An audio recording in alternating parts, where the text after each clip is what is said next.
की फसल पे जुल्म ना हो, वो कबो न डरा है।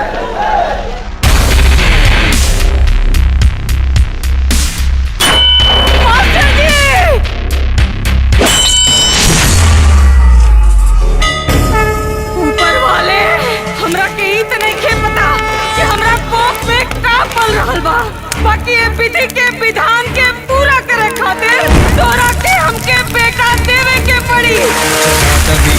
जल प्रवाह पावित स्थले गले वलंब्य लंबितां भुजंग तुंग मालिकां डमड्डमड्डमड्डमन्निनाद वड्डमर्वयं चकार।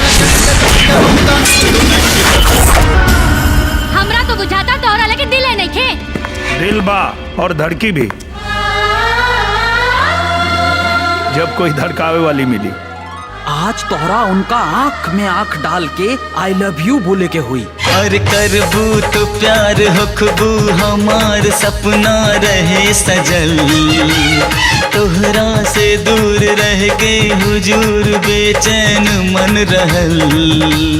जियरा के आस हो के निराश कर सत रह नहीं छोड़ा ना इंतजार अब आवाए सैया, बदराने अंत प्यार बरसावाए सैया।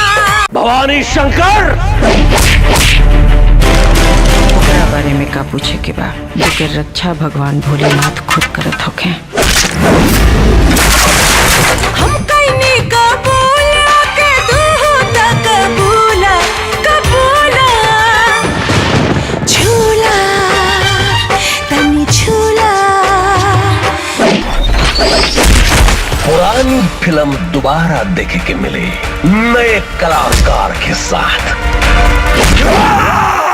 कबने की रात पिया ती होला करा दिया, हाय रे करा दिया हो रे ना हरा दिया।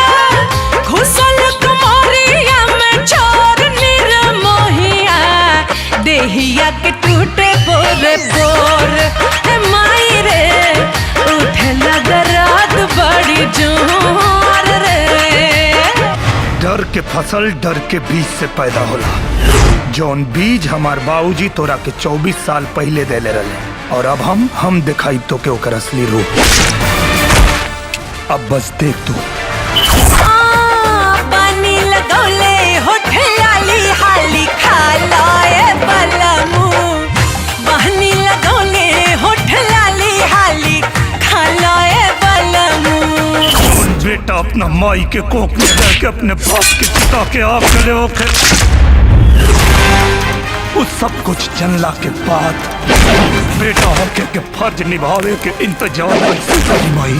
पूरा कहनी जान जवन कहनी हम करार हो, प्यार तबे मजा देला जब हो इंतजार हो। काट भरल रहिया में फूल बिछावे वाला आ गइल, खन खन चोड़ कंगना खनकावे वाला आ गइल। हम अपना कोख में एगो शेर लेके गए बानी, बड़ा हो गया। जो न दिन छोड़ देव न भवानी भारती। फिर से खून की होली खेलब।